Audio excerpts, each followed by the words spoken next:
Elohim is like adding an S onto an English word. You have C-A-R for car, or C-A-R-S, cars, more than ones. So adding an S on the end to the end of most English words means it's plural, in the plural. Well, that's exactly what Elohim means. Elohim is not the word God. El is a Phoenician, Canaanite name or word for deity. El, E-L. El is God, Elohim is plural.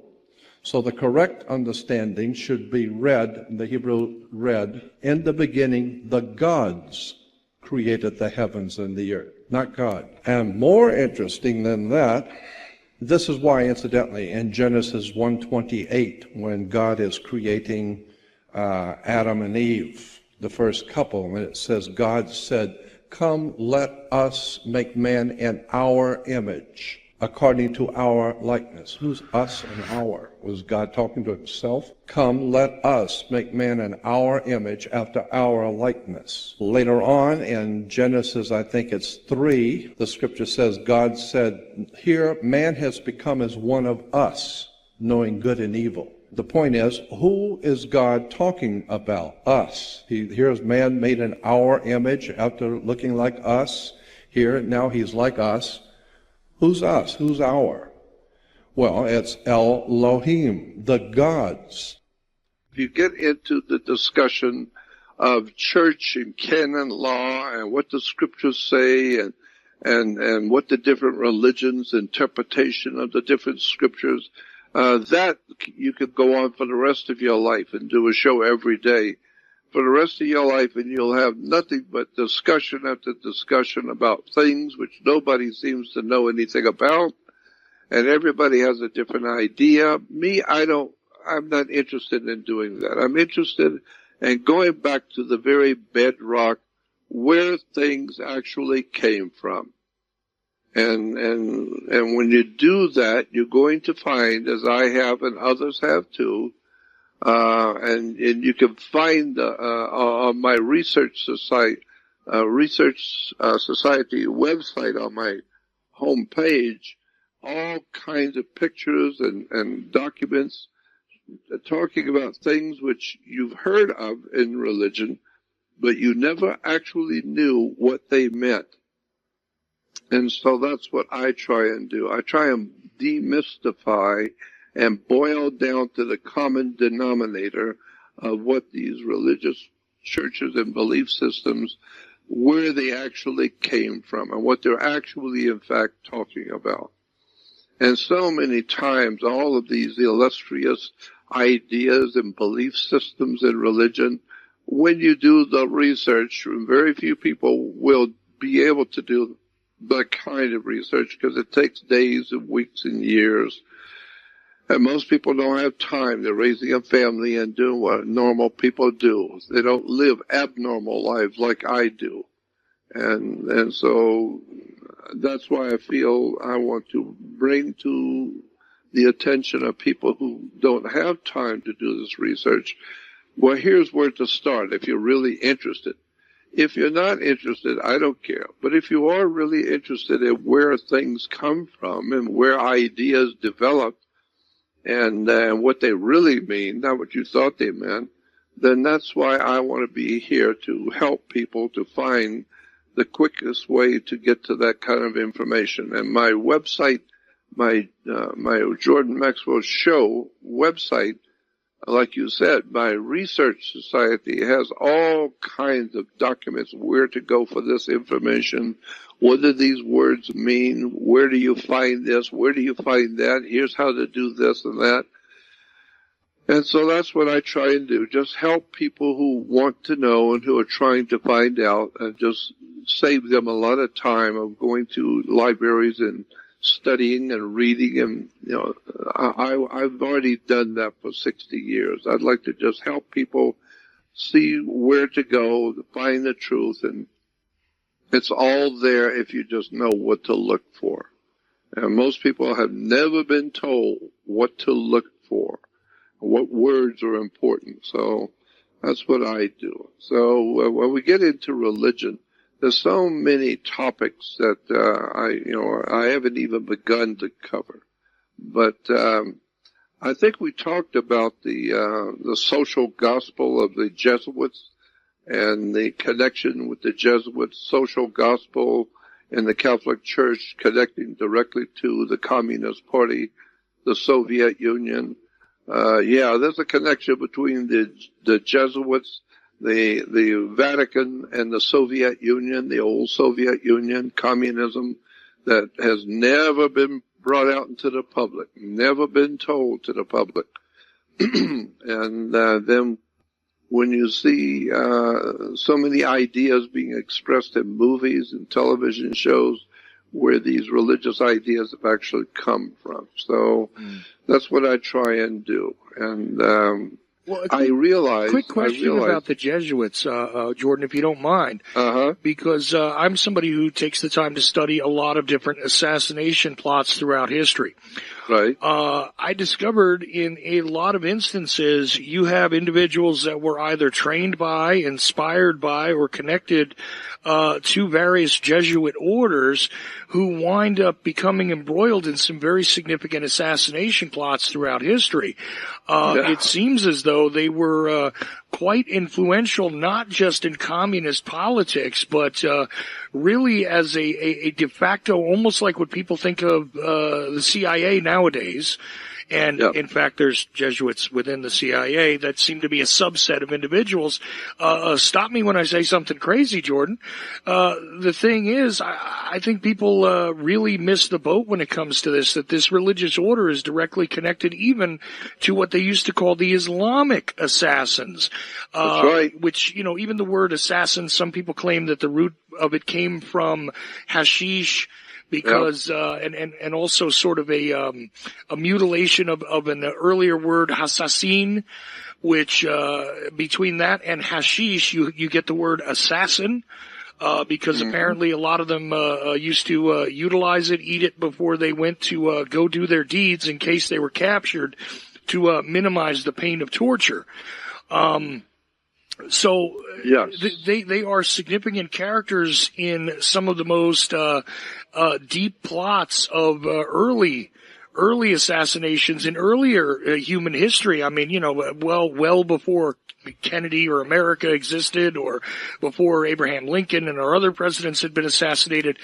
The Jesuit order in and of themselves seemed to be like almost a mercenary sect that involved themselves in murder and mayhem for all sorts of political causes. Am I saying anything out of line here? Absolutely correct. Absolutely. The Vatican has had the Jesuits doing all kinds of incredibly dark things around the world, which we today would call terrorism, blowing up buildings and killing people at the airports and all that kind of stuff.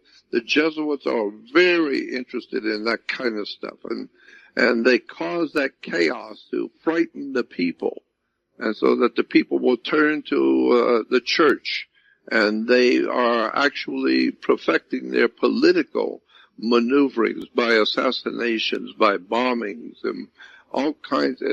And from there, you get to, if you're studying the Jesuits and their terrorism around the world, going back hundreds of years, all the way back to 1500s, you also come into contact with, in the last couple of 100 years, something in the Vatican called propaganda due, or P2. You go on the web and just type in P and a 2, P2 Lodge, and you will see that P2 is in Italian is propaganda due, and propaganda due was a secret society of bankers and assassins and all kinds of mafiosis, gangsters, underworld organizations all around the world to create chaos, to create terrorism, to cause the death of leaders of countries.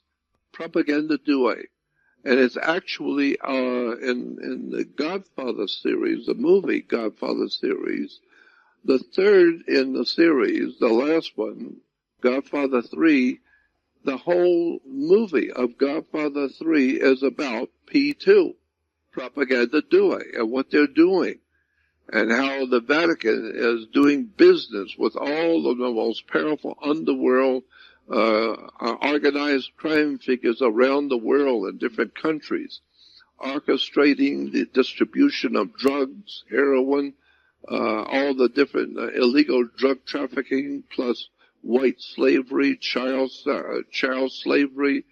It's an incredible, dark, scary world that the Medellin cartels in South America and Central America, all those cartels that are flooding the world, especially America, with drugs and murder. You're reading about it every day.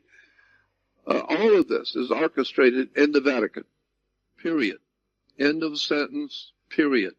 All of this is understood, being operated through the Vatican and our organizations like P2, the Jesuits and other nefarious organizations and organized criminal syndicates are operating now in the Middle East.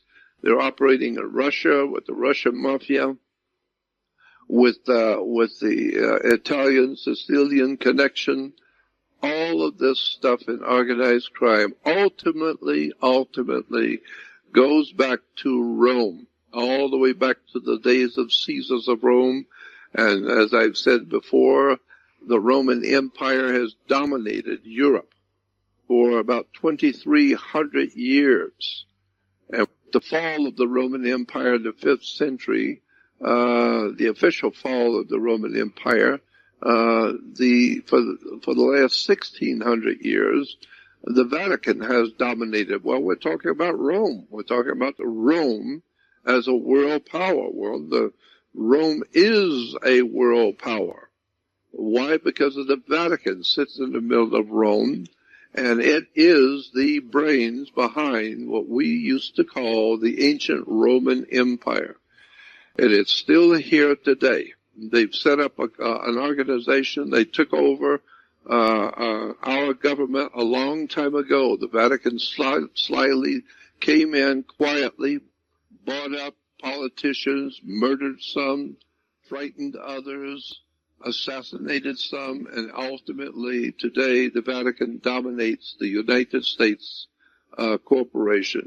It's an incredible story. Yes, as a matter of fact, in the second movie of Godfather 2, there was a scene in there when the attorney, the Godfather's attorney, was talking with one of the other mob guys who's been convicted, and he was going to die in prison. And so the attorney went to visit him.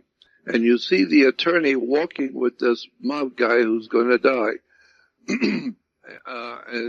They're talking about their lives together. And the attorney, I think it was the attorney, said, in the movie Godfather 2, he said, remember, our thing that we do was based on the old ancient Roman Empire. This is the way we run our business today, the same way Rome ran its business to control the world.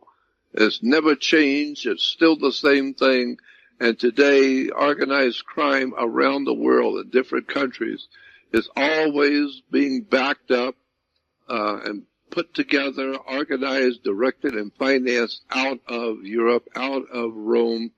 And so if you're tired of organized crime all over the world, just look at the Vatican, because that is where it's all being formulated, put together and formulated to organize it so that it works so well. And this is why organized crime works so incredibly well, because it has a world-class institution that's been around for 2,300 years of knowing how to control nations and peoples and laws and regulations, and how to control the masses of millions of people in the ancient Roman Empire. Well, today we're still doing the same thing.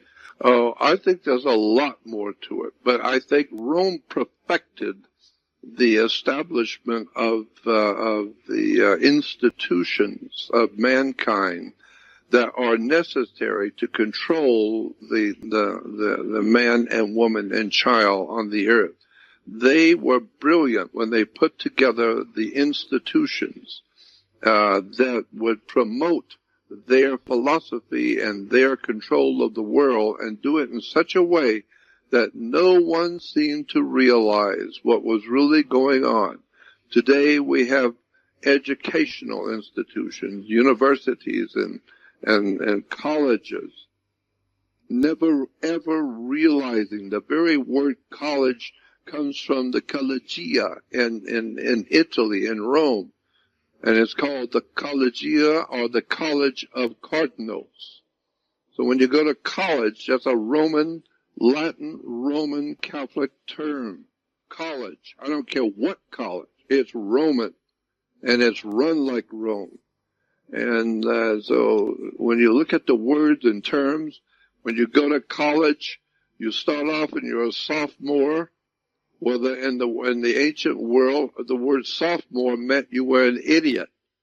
You were totally mentally deranged, goofy idiot that didn't know how to find your way out of a paper bag.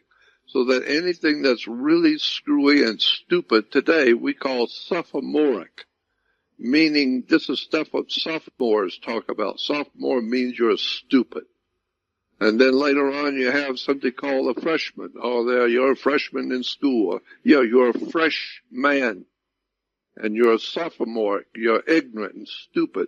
And so we're going to teach you what to kiss and when. And we're going to teach you how to operate in this world. And we will give you a diploma. If you answer all the questions correctly, then you get a diploma, which is a work permit. And now you can go out and earn a living with a work permit. But it comes from the word collegia, college, university. And so all the most important universities around the world are either owned by or run by Jesuits or some division of the Roman system of ancient Rome. So this is why I say that I don't think the world is able to extricate itself out of the mess we're in, because so many people just do not realize the size and the implications of how big this apparatus really is. It goes back thousands of years, and you think all the things that were going on 5,000 years ago was just a bunch of primitive goofballs doing whatever they call themselves doing. No, they were perfecting the whole idea of perfecting how to control the human race.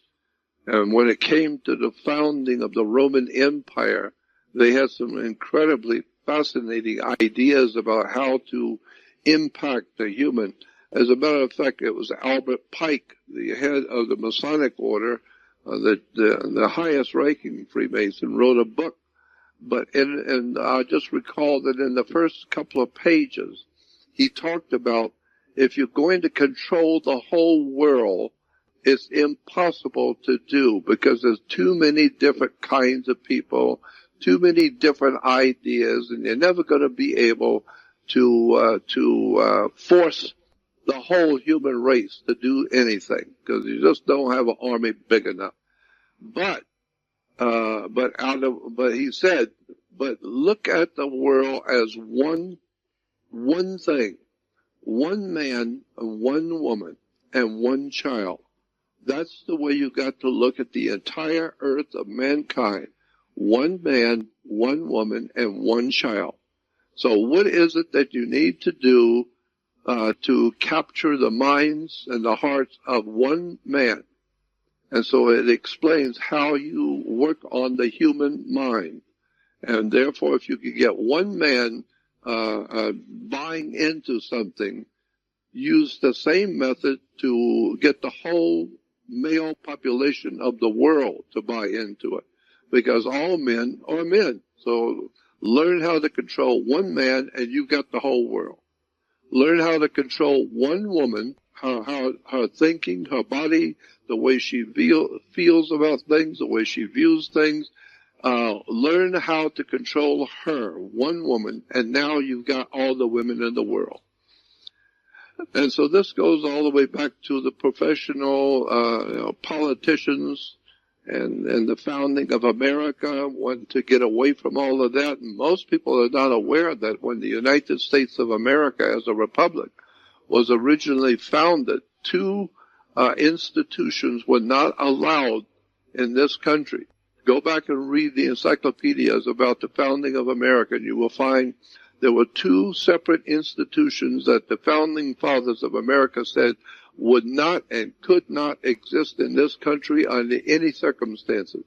One was the Vatican. One was the Vatican, and the Catholic Church, period, was not allowed to have any sway in this country whatsoever.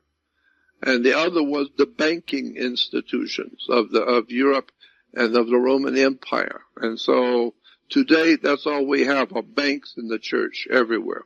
And all the different churches, even including the York Rite cults like Jehovah's Witnesses and Mormons and Seventh-day Adventists, Christadelphians, Worldwide Church of God, all of the different York Rite cults today in America and in Europe are all based on the ancient Roman canon laws, ancient Roman maritime admiralty laws, all of the secret contracts and things which have been signed to start different religions, even the whole British Israel World Federation that I talked about a long time ago. British Israel World Federation. Go do some homework on that.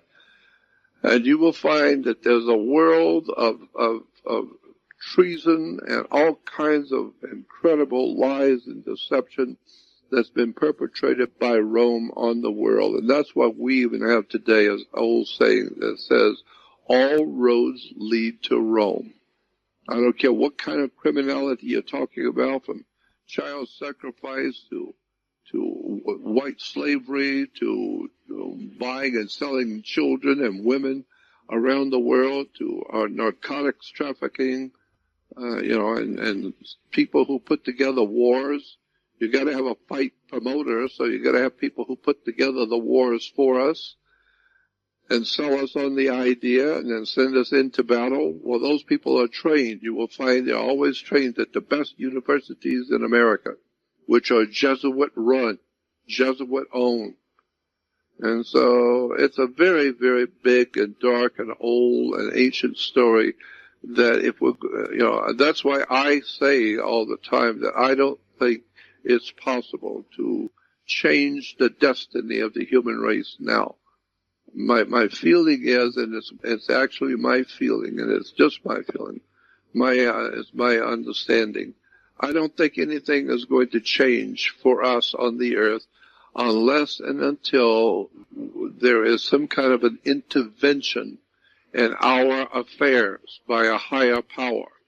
I would prefer to think that would be God who would intervene in our, intervene in our normal destiny as a human family. Well, we read in the Bible sometimes in the past, we're told that God intervened in our business here on the earth and created a worldwide flood and killed everybody. I would not be a bit surprised if the gods themselves, the great spirits who have overseen our creation and who are watching our destiny unfold, that they are going to do something to clean up the direction and the destiny of the whole entire human family. Because we have become so far out of line, we're so totally corrupt in all of our thinking that all the nations of the world are corrupt. We are now seeing slavery, prostitution, drug running, wars and violence and gang violence everywhere on the earth, including the deepest parts of Africa. Still looks just like us. What they're doing is what we're doing. So I'm afraid that for the human family, we are going to have to experience something very, very bad before the Spirit that created us can recreate us and start us back on a different road. Because if not, if we're left alone now, I don't know how we're going to make it to the next century. I don't know how we're going to make it to the next 10 years. And besides, we will not learn. We will not learn by listening to an older, and like they used to do thousands of years ago, the older men of the community, with the long beards, and they were the older men, and they were told, and the people were told to listen to their old fathers and all the older tribal members. They were young at one time, and they now know things that we young people don't know, and so we need to listen to their wisdom. Well, nobody's listening to anybody anymore, except ignorant people who are listening to the silly nonsense on television. We call television evangelists. But keep in mind one thing, too, about the Bible that's important for people to know, is the book of Revelation was not allowed to be in the Bible. It started off not in the Bible. And then later on, some group decided that the book of Revelation is really important to the whole story of the Bible. So they insisted on putting the book of Revelation in. And then you will see, if you go through the history of the Bible and the development of the scriptures, then you will see, no, later on, there was another group that said, no, we said take it out and leave it out. So they pulled it out again. And then later on, maybe 50 to 100 years later, some group found out the book of Revelation is so important, so they put it back in. So it's been about a dozen times it's been taken out of the Bible and put back in, and taken out of the Bible and put back in. And why? Because basically the book of Revelation has nothing to do with early Christianity. It had no part in early Christianity whatsoever. And so many things about the book of Revelation Christians have not been told. And if you were told, it would shock you. Some of the stuff about the book of Revelation that we know the history of. And so today we're stuck with, the book of Revelation is back in the Bible again. And many of the church fathers said it have nothing to do with that book. It's all astrology and have nothing to do with the book of Revelation, because it has nothing to do with Christianity. Well, it's still there today, and people are still looking at it and making movies and television shows and preaching on the book of Revelation, never realizing it's a old ancient book dealing with astrology. The whole entire book of Revelation is an astrological book about ancient and very ancient astrological thinking. And so go back and read it with keeping in mind that this is a book on astrology, and then it will all begin to make sense. The story about the Queen of Heaven, and she's standing on the moon. She's standing on the surface of the moon, the Queen of Heaven. Queen of Heaven is nothing more than Isis, the astrological symbol in Egypt for Virgo, the Virgin. Virgo, the Virgin, is one of the 12 signs of the zodiac, the Virgin. And so today, one of the 12 signs in the zodiac today is Virgo, Virgo the Virgin. So she is referred to as the Virgin. Well, what do we talk about in the Catholic Church but Jesus and his mother, the Virgin? And the Pope is always bowing down and kissing the statue of Mary, the Virgin. Not Mary, M-A-R-Y. No, Mari, M-A-R-I, not M-A-R-Y. Look it up in a dictionary, a Bible encyclopedia, M-A-R-I, Mari. And so it's not Mary, Mari. Mari means fresh and clean. Well, that's what you think of a virgin. She's fresh and clean, virgin. And so therefore Mari became the Virgin Mother. And she gives birth to God's Son, S-U-N, the Son. And God's Son is in heaven. Of course the Son is in heaven. Well, he is our risen Savior. Of course he's your risen Savior. Every morning about 5:45 he rises. And if he doesn't rise, then you're dead in 3 weeks because the earth is going to freeze over.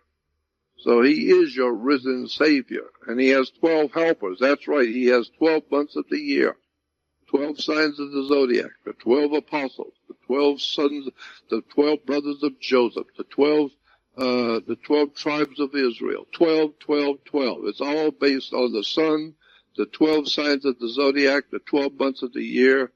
It's all astrological. So it's a whole big story that most people are not aware of, and it's way too big. It would take days and days of a presentation with slides and pictures to go back into history and trace from one century to another where these ideas have come from and how they have come down today, and we're still believing the same things they believed 10,000 years ago. It's still the same ancient old pagan religions that we've always had. We still do. We always will. It's just unfortunate that people don't have that kind of a mindset to understand where we get all of our religions and our belief systems. America today, the United States, I've said this before, but it's important to say it again. The United States federal government today is a Roman government, founded by Jesuits, set up by the Jesuits in Rome. It was founded by and based on Roman law. If you go back to the encyclopedias, Britannica and Americana, etc., and read about ancient Rome, it will tell you that Caesar, when he ruled from Rome, he ruled the whole world. The world of that time was the Roman Empire. And where was his seat of power? Officially, where did Caesar sit to govern the entire Roman Empire? Well, the encyclopedia says he ran the empire from one of the 7 hills of Rome, and it was called Capitol Hill, Capitoline Hill.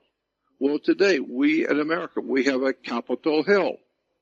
And it says in the encyclopedia, Caesar each morning would go, quote, up on the hill, end quote. So we say that in our news broadcast. Well, up on the hill this morning, the president did this and that up on the hill. That's Rome. That's ancient Rome. That's the Knights of Malta. Go back and read and do some research on the Knights of Malta and the Knights of St. John, and how the Catholic Church moved in on the new republic, the brand new little republics of 13 companies, and formed a huge organization that today we call it the United States. It's simply the Roman Empire. And now, like the Roman Empire, it collapsed under the weight of its own corruption. That's where we are today.